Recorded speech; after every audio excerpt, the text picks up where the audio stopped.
नमस्कार दोस्तों, कैसे हैं आप सब लोग। आशा करती हूँ आप सब लोग बहुत अच्छे होंगे। मैं भी बहुत अच्छी हूँ और आज के इस वीडियो में लेके आई हूँ नई कहानी जिसका नाम है चूहा और कबूतर की दोस्ती। इसमें आपको पहले से मज़ा भी बहुत आएगा, बहुत चीज़ें सीखने को भी मिलेंगी।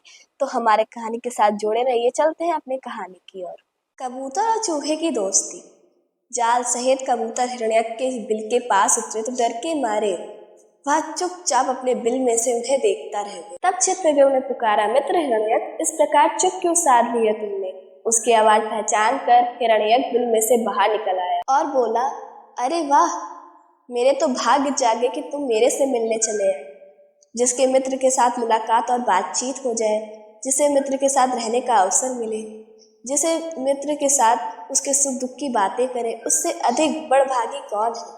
यह कहकर हिरण्यक का ध्यान जाल पर गया तो वह हैरान होकर बोला, मित्र, यह क्या है? चित्रदेव ने कहा, समझ लो कि पूर्व जन्म के कर्मों का कोई फल मिला है। कहते हैं जिस कारण से, जिस मतलब से, जिस ढंग से, जिस समय में जैसा जितना और जहाँ जहाँ भला बुरा कर्म किया हो, भाग्यवश उसी मतलब से, उसी ढंग से, उसी समय में वैसा होता और वही भला बुरा फल सामने आता है। बीमारी, शोक, संताप, बंधन, व्यसन जैसी बुराइयों से व्यक्ति फंस जाता है। वे सब उसके दुष्ट कर्मों के पेड़ पर लगे जहरीले फलों के समान हैं। यह सुनकर हिरण्यक फुदक कर चित्रगृह के बंधन काटने लगा। चित्रगृह ने उसे टोक दिया, रुको मित्र, पहले मेरे आश्रय में रहने वाले कबूतरों को आजाद करो, बाद में मेरे बंधन काटना। हिरण्यक ने कहा, भाई, मेरे में इतनी शक्ति कहाँ? मेरे दांत नाजुक है, इनसे मैं इन सब के बंधन कैसे काटूंगा? जब तक मेरे दांत टूट नहीं जाते मैं तुम्हारे बंधन काट देता हूँ। जहां तक हो सका इन्हें भी जाल से मुक्त कर दूंगा। चित्रगृह ने बोला, ऐसा ही सही, फिर भी इनके बंधन पहले काट दो।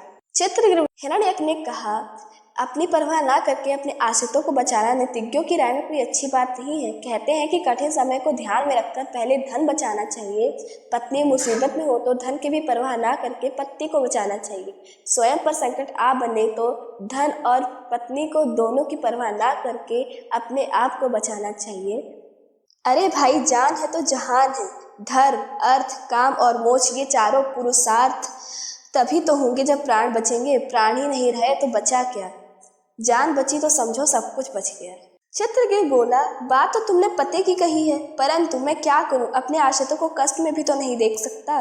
तभी तो मैं पहले इन्हीं को बचाने की प्रार्थना कर रहा हूँ। मेरे मित्र, धन, दौलत और जीवन बुद्धिमान लोग परोपकार में भी लगा दिए जाते हैं। जब धन और जीवन का नाश एक ना एक दिन होना ही है तो अच्छे काम में क्यों ना हो। मेरी बात का एक प्रमुख कारण यह भी है कि इनकी और मेरी जाति, संपत्ति, शक्ति एक समान है। ले देकर मुझ में एक ही विशेषता है कि मैं इनका राजा हूँ। यदि मेरी प्रजा बंधन में रही तो ऐसी प्रभुता किस काम की? एक और बात भी है, ये सब मुझसे कोई वेतन नहीं लेते, तब भी मेरा साथ नहीं छोड़ते। इसीलिए मेरे प्राणों की बलि देकर भी मेरे इन आश्रितों की रक्षा कर दो।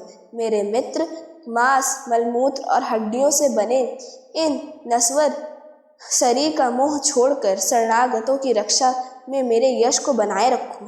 और फिर यह भी तो सोचो, यदि इस मलमूत्र से भरे नश्वर शरीर के बदले निर्मल और अनश्वर यश मिले तो समझो सब कुछ पा लिया। शरीर और गुणों में बहुत भेद है मेरे मित्र।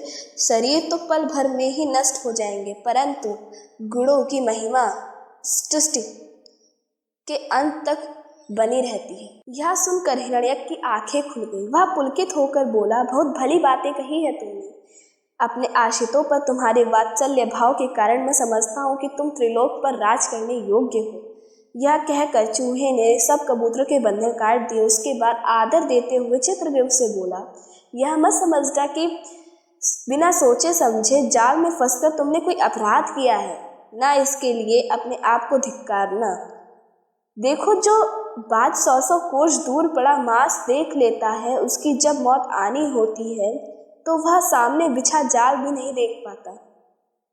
हम प्राणियों की तो बात ही क्या, सूर्य, चंद्र भी राहु द्वारा ग्रस्त लिए जाते हैं। हाथी जंजीरों में और सांप पिटारों में कैद कर लिए जाते हैं। बड़े बड़े बुद्धिमानों को भी दरिद्रता में दिन काटने पड़ते हैं। इसीलिए मेरे मित्र, होनहार बहुत बलवान है। खुले आकाश में विहार करने वाले पक्षी भी आपदा में फंस जाते हैं। अगाध समुद्र के जल में से भी मगरमच्छ फांस लिए जाते हैं। क्या सुनीति अच्छाई और क्या दुर्नीति बुराई, कैसा ऊंचा चरित्र और कैसा उत्तम जगह। काल तो मुसीबत के पंजे फैलाकर सब जगह हर किसी को झपट ही लेता है। यह कहकर हिरण्यक ने सबको संतावना दी और अतिथि सरकार के बाद आदर प्रेम से सबके गले लगकर चित्रगुप्त को विदा किया। धन्यवाद मेरी वीडियो देखने के लिए। अगर आपको मेरी वीडियो अच्छी लगी हो तो प्लीज़ लाइक करें, सब्सक्राइब करें और कमेंट में बताएं कि आपको मेरी वीडियो कैसी लगी। मिलते हैं नेक्स्ट वीडियो में, तब तक के लिए बाय बाय।